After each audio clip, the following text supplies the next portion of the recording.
Hello everyone, आप सब कैसे हैं। मैं उम्मीद करता हूं कि बहुत अच्छे होंगे और अपनी पढ़ाई को बहुत अच्छे से कर रहे होंगे। मैं आकाश कुमार बढ़ाना आईसीटी वर्चुअल क्लासरूम में आपका बहुत बहुत स्वागत करता हूं मेरे प्यारे बच्चों। जैसा आपको पता है मेरे प्यारे बच्चों, बेसिकली हमारी आपका जो है 8th क्लास है और 8th क्लास में हम लोग देख रहे हैं चैप्टर नंबर 10 हमारा है और इसमें हमारी बुक चली है हमारे अतीत थर्ड यानी कि हिस्ट्री। तो कल हम आपका स्वतंत्रता के बाद का भारत को हम लोगों ने कुछ जानने का प्रयास किया।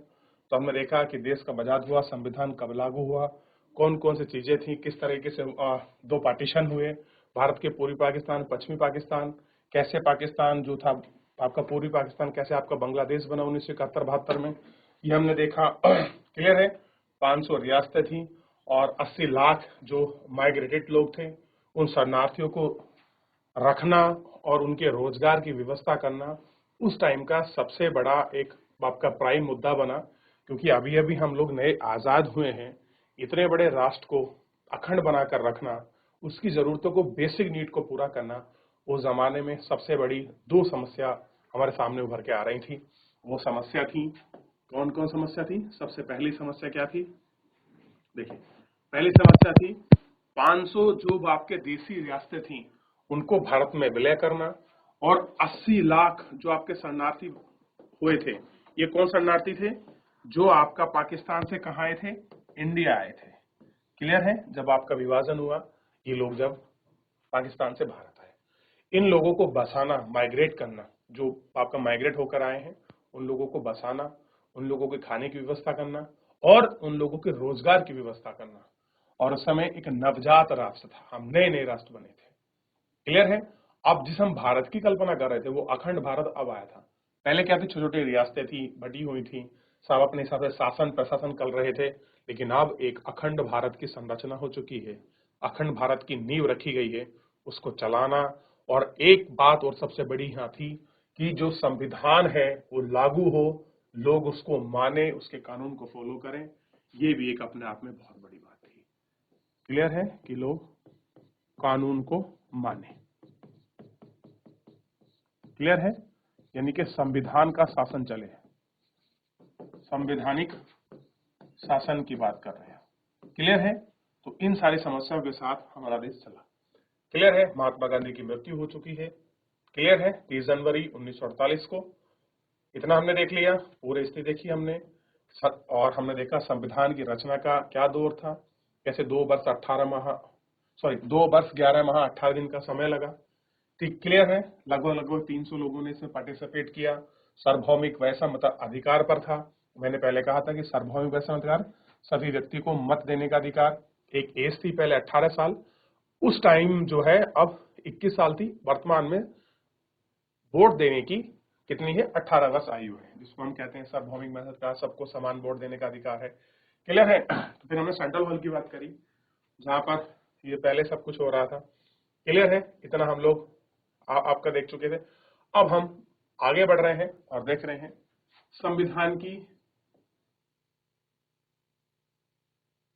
तीसरी विशेषता यह थी कि जिनमें समाज के निर्धन और सबसे वंचित तबकों के लिए विशेष सुविधा की व्यवस्था की गई थी। भारत के सम्मान को कलंकित करने और छुआछूत के चलन का खेमा खत्म कर दिया। अब तक हिंदुओं के मंदिर में केवल ऊंची जाति के लोग ही जाते थे।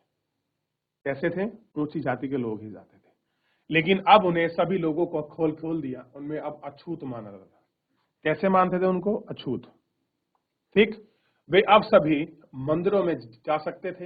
एक लंबी बहस के बाद संविधान सभा ने यह तय किया कि विधायिका की कुछ सीटें और सरकारी नौकरियों में कुछ हिस्सा निचली जातियों के सदस्यों के लिए आरक्षित किया जाएगा। किसकी व्यवस्था कर दी, आरक्षण की, रिजर्वेशन होगा। देखिए हमारी जो विधायिका है, विधायिका मतलब हमारी जो लोग विधान बनाते हैं, अब आप जब आगे पढ़ेंगे तो पता लगेगा जो हमारी विधान बनाने का कार्य है। अगर हम केंद्र स्तर पर देखें तो हमारी संसद काम करती है और राज्य पर आपका विधानसभा। और हमारे यहाँ बिल्कुल पावर ऑफ सेपरेशन है, शक्तियों का स्पष्ट बंटवारा है। किन विषयों पर राज्य सरकार कानून बना सकती है, किन विषयों पर केंद्र सरकार कानून बना सकती है और किन विषय पर केंद्र और राज्य मिलकर कानून बना सकते हैं। कुछ विशेष परिस्थिति है जहां पर राज्य सूची पर भी केंद्र सरकार कानून बना सकती है। वो सारे राइट्स हम देखेंगे। अब कह रहे हैं कि यार जो कुछ निचली जाति है, जैसे अनुसूचित जनजाति है, क्लियर है, अनुसूचित जाति है, कोई ऐसा वर्ग जो आपका पिछड़ गया है, डिप्रेस है, उनको हम लोग क्या करेंगे, हम उनका प्रतिनिधित्व करेंगे विधायिका में, ताकि वो लोग क्या कर सकें, अपनी भागीदारी को सुनिश्चित कर सकें। अब देखिए, कुछ लोगों की दलील थी कि अछूत जिन्हें उस समय हरिजन कहा जाता था, उम्मीदवारों के पास इतने अंक या शैक्षणिक योग्यता नहीं थी, वे भारतीय प्रशासनिक सेवा जैसे प्रतिष्ठित नौकरी में जा सके। मेन क्या था कि भाई कुछ ऐसे लोग थे जो समाज की मुख्यधारा पिछड़ गए थे और वो समाज की प्रशासनिक सेवा में जा सके, ऐसा कुछ नहीं था। परंतु जैसा हम संविधान सभा के सदस्य एच.जे. रखंडे ने कहा था कि हरिजन में अक्षमता के लिए ऊंची जाति की जिम्मेदारी है। क्या कहा? एच.जे. खंडेकर ने कहा कि हरिजन की अक्षमता के लिए ऊंची जाति ही जिम्मेदार है। यानी कि आज अगर निचली जातियां ऊपर नहीं बढ़ पाए, निचली ऊपर जाति का मतलब है उनके सामाजिक आर्थिक जो वहां उनका वर्ग बन गए हैं, उनके आधार पर कि अगर ये ऊपर नहीं बढ़ पाए तो उसका मेन कारण है निचली जातियां। ठीक। और अपने सुविधा संपन्न सहकर्मियों का संबोधित करते हुए उन्हें खंडेकर कहा गया। क्लियर? खंडेकर ने ये बात कही, हमें हजारों साल तक दबा कर रखा गया। कैसा? हजारों साल तक। इसका जो थोड़ा पृष्ठभूमि है वो पीछे से निकलेगी अगर आप पढ़ोगे, हम फिलहाल उन मुद्दों पर नहीं जाएंगे क्योंकि क्या कारण है कि वो पिछड़ गए, क्या कारण ऐसे हो गए, हम उन पर नहीं जाएंगे। आप लोगों ने अपनी सेवा में लगाए रखा है, इसमें इस कदर दबाया है कि अब न केवल मस्तिष्क शरीर बल्कि हमारा हृदय भी काम नहीं करता है, न ही हम आगे बढ़ पाने में सक्षम है। कह रहे कि हम लोगों को इस प्रकार प्रेशराइज किया गया, ऐसे हमको बाप का दबा दिया गया, ना हम तो मस्तिष्क रूप से विकसित हो सके, ना हम शारीरिक रूप से, और ना ही बाप के हृदय से हम काम कर सकते हैं।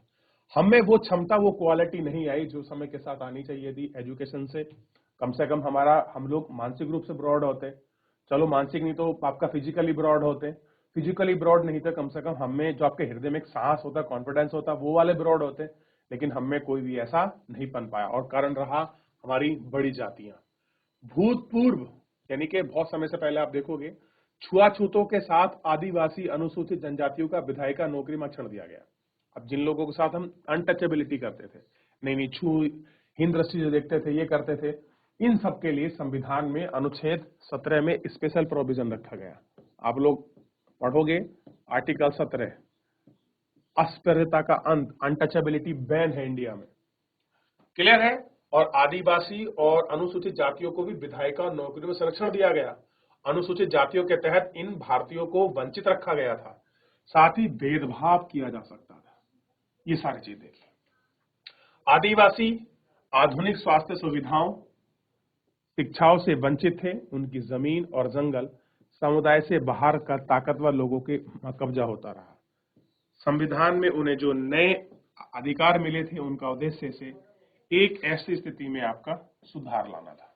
मेन क्या था कि भाई जो उनको एक्ट दिए गए हैं, यानी कि अब हम लोग जो आपके चाहे उसमें आदिवासी लोग हो, आदिवासी मतलब जो लोग आपके जंगल में रहे, मूलभूत धारा से बिछड़ गए, अनुसूचित जाति, अनुसूचित जनजाति, ये भी क्या है, ऐसी ट्राइबल कास्ट है जो आपका जंगलों में रही और समाज की मूल विचार नहीं जुड़ी, इन लोगों को भी अब विधायिका में आना है और इनको विधायिका में और नौकरी में आरक्षण देकर, कुछ सीटों का रिजर्वेशन देकर, कुछ छूट देकर इनको हम समाज की मूलभूत विचारधारा से जोड़ दें, ऐसा प्रयास किया गया।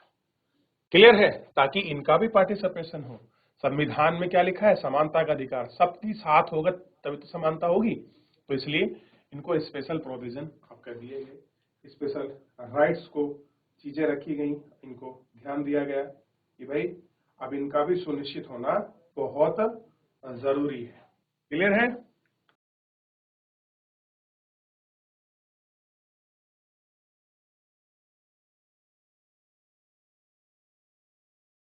देख लिया आपने यहां तक? कोई डाउट? चलिए देख लिया आपने, आगे बढ़े। संविधान सभा के सदस्यों ने केंद्र और राज्य की शक्ति और अधिकारी को बंटवारे पर लंबी चर्चा की। कुछ लोगों का मानना था कि केंद्र के हित सबसे महत्वपूर्ण होने चाहिए। उनका कहना था कि यदि केंद्र सरकार मजबूत होगी तभी वे पूरे देश की उन्नति और सोचने और योजना बनाने में सक्षम होंगे। कई अन्य सदस्यों का मानना था कि राज्य को ज्यादा स्वायत्तता और आजादी मिलनी चाहिए और मैसूर के एक सदस्य का कहना था कि मौजूदा व्यवस्था में लोकतंत्र दिल्ली में केंद्रित है और इसलिए बाकी देशों में वही भाव और अर्थ को स्वीकार नहीं कर सकते। क्लियर है? जो भाव है और अर्थ है हम उनको स्वीकार नहीं कर सकते। ठीक है?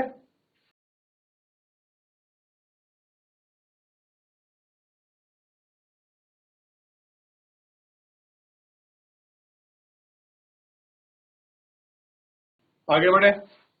बी आर अम्बेडकर प्यार से लोग बाबा साहब के नाम से जानते हैं और पुकारते हैं। वह एक मराठी भाषी दलित परिवार से थे। डॉक्टर भीमराव अम्बेडकर एक जाने माने वकील अर्थशास्त्री थे। उन्हें दलितों का एक महान नेता और भारतीय संविधान का जनक माना जाता था। मद्रास के एक सदस्य का आग्रह था कि राज्य स्तर पर लोगों को कुशलम क्षेत्र का प्रारंभिक भार प्रांतीय सरकारों पर भी होना चाहिए। राज्य स्तर पर जो गवर्नमेंट लेवल की है उन पर स्किल का कुछ लेकर प्रारंभिक भार आपका हम गवर्नमेंट पर भी रखें। जो गवर्नमेंट जो आपका राज्य स्तर सरकारें कुछ उन पर भी जिम्मेदारी हो कौशल की। इन मतभेद को दूर करने के लिए संविधान में विभिन्न विषय पर 3 सूची बनाई गई। अब देखिए जिन सूचियों की मैं बात कर रहा था, एक थी केंद्र सूची जिसको हम संघ सूची कहते हैं, राज्य सूची और समवर्ती सूची। केंद्र सूची में कराधान, रक्षा, विदेश मामलों को रखा गया। ऐसे मसले जिन पर केवल आपका सेंट्रल कानून बना सकती है जो संघ के लिए जरूरी है। जैसे मान लीजिए कोई आपका टैक्स लगाना है, ये केंद्र सरकार निश्चय लेगी। रक्षा में, डिफेंस में क्या चीजें हैं, विदेशी जो भी आपके मामले हैं उनको कौन रखेगा, उनको सेंट्रल गवर्नमेंट रखेगी। ऐसे विषय जो केवल केंद्र सरकार के अधीन है उनको हमने क्या कह दिया, केंद्र सूची में। अब बात कर रहे राज्य सूची में शिक्षा, स्वास्थ्य जैसे विषय को भी रखा गया है, जिनके जिम्मेदारी का मुख्य जिम्मा किसके पास है, राज्य सरकार के। भाई स्कूली शिक्षा कैसी होगी, ये प्राइमरी आपके पास रहेगा, प्राइम जिम्मेदारी। हेल्थ कैसी रहेगी, हॉस्पिटल कितने बनेंगे, कैसे कुछ व्यवस्था करनी है, क्योंकि लोकल जो आपकी बॉडी होगी यानी कि राज्य सरकार जो होगी उसको अच्छा इम्प्लीमेंटेशन कर सकती है एज टू कंपेयर जो आपका सेंट्रल है, इसलिए उनको जिम्मेदारी सौंपेगी। अब जैसे समवर्ती सूची जहां दोनों मिलकर का काम रखें, जैसे वन हो गया दोनों कर सकते हैं, जो आप कृषि हो गया, ऐसे विषयों पर भी रखा गया जिनके बारे में केंद्र और राज्य सरकार दोनों संयुक्त रूप से फैसला ले सकती है। कैसी, दोनों रूप से मिलकर। क्लियर है? तो ये क्या था कि जो जो विषय हैं, जो मुद्दे हैं, उन पर स्पष्ट नियम है कि कौन कहां कब कैसे कानून बनाएगा और किसको क्या जिम्मेदारी दी गई है। क्लियर है? आप देखिए ये बैठे हैं डॉक्टर भीमराव अम्बेडकर। क्लियर है? और आप देख सकते हैं बिल्कुल स्पष्ट किस रूप से कैसे उनको बताया और समझाया गया।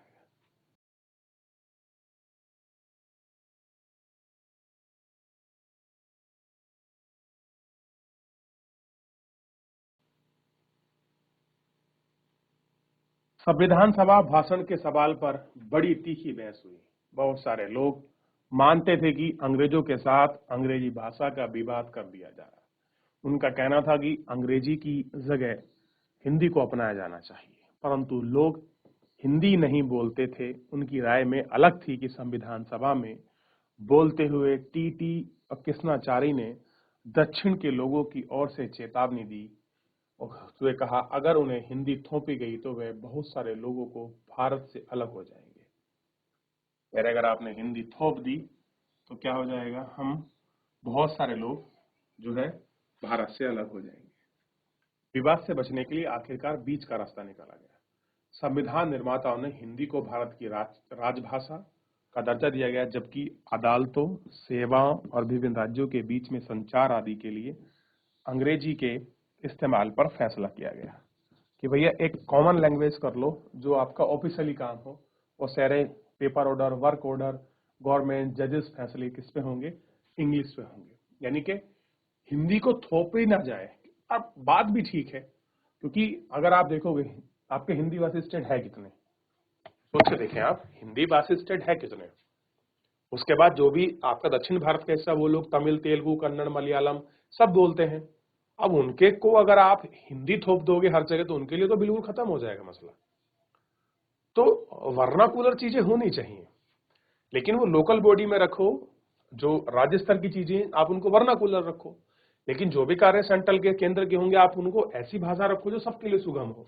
और आज के बढ़ते जमाने में अंग्रेजी वो सुगमता ला रही है, लेकिन दुख की बात यह है कि जहां पर हिंदी होनी चाहिए वहां भी इंग्लिश है, या जहां पर आपकी वर्नाकुलर होनी चाहिए वहां पे अंग्रेजी का प्रयोग हो रहा है।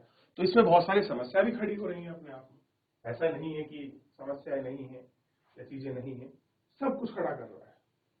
क्लियर है? तो इन सारी चीजों को देखना है, जो आज भी ये सब चीजें बनी हुई हैं बाकायदा।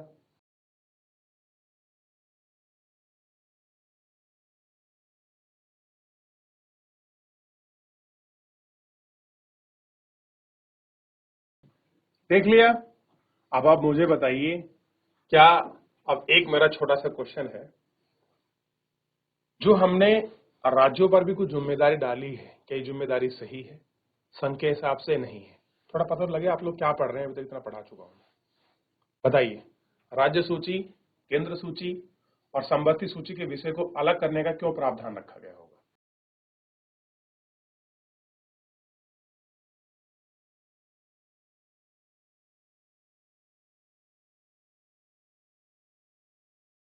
देख लिया आप लोगों ने? आगे बढ़ जाएं। बात कर रहे हैं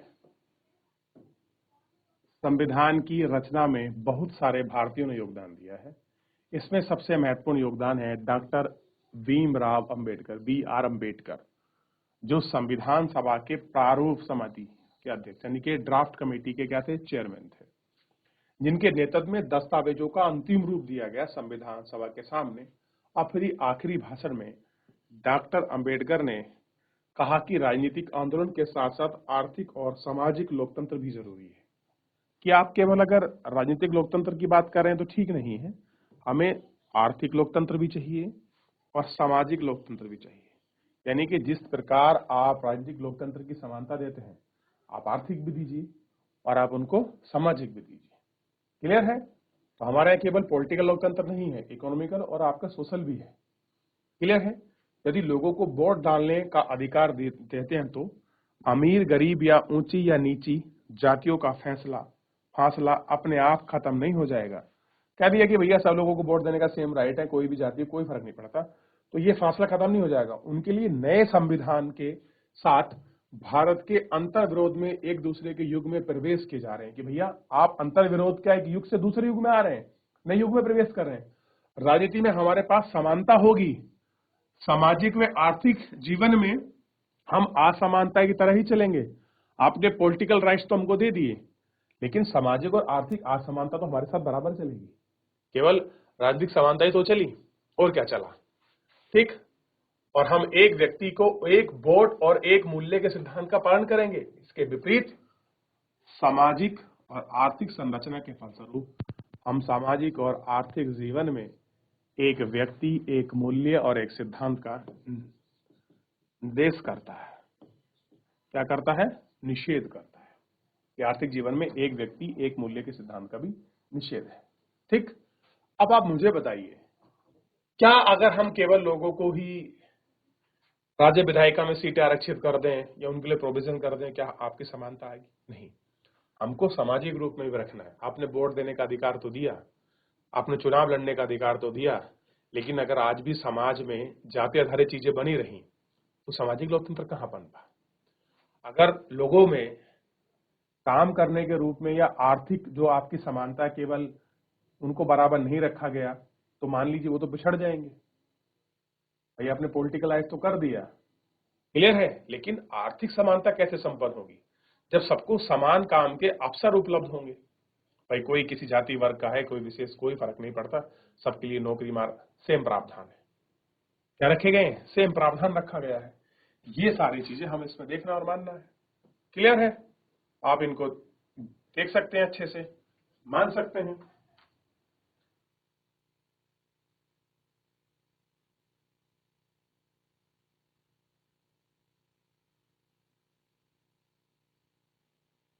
चलिए आगे बढ़ रहे हैं। तो इस तरीके से कुछ भाषा को लेकर हुआ। राज्य का गठन कैसे किया जाएगा, ये भी अपने आप में एक बड़ा संघर्ष रहा। शुरू में भाषा के आधार पर राज्य गठन की बात चलेगी, फिर उसको नकार दिया गया कि भाई अगर हम भाषा के आधार पर राज्य बनाएंगे तो बहुत सारे राज्य बन जाएंगे भारत में। तो जो अखंड राज्य की भारत की बात करते हैं वो आपका विखंड राज्य में न परिवर्तित हो जाए, छोटे छोटे ये जो स्थान जो विखंडनकारी तत्व है वो एक्टिव ना हो जाए, इन सब चीजों को भी ध्यान में रखा गया। तो केवल चुनौतियां आजादी लेने तक ही सीमित नहीं थी, आजादी के बाद और चुनौती बढ़ी, क्योंकि अब हम जिन बातों को लेकर आजादी लड़ रहे थे वो कितनी प्रासंगिकता आई जमीन में, कितनों को धरातल में आपका उतारा गया, कितना उनको देखा गया, ये इंपॉर्टेंस है। ऐसा है, ये बात पे इंपॉर्टेंस रखा गया। क्लियर है? और इन सबको हमने देखा और बात भी की। क्लियर है? चलिए देख लिया। तो कुछ पढ़ के आइए, निचली जाति, उचली जाति, और क्या कहा प्रांतीय प्रशासनों के बारे में, विधायिका में आरक्षण देने से जनजातीय लोगों को क्या प्रभाव पड़ा, क्या वो समाज की मूल विचारधारा में जुड़े कि नहीं जुड़े, इन सारी चीजों को। चलिए, तो फिलहाल आज के इस लेक्चर में इतना ही, मिलेंगे नेक्स्ट लेक्चर में। तब तक अपना ध्यान रखिए, स्वस्थ रहिए, अपनी पढ़ाई को अच्छे से करते रहिए। मुझसे जुड़ने के लिए बहुत बहुत धन्यवाद।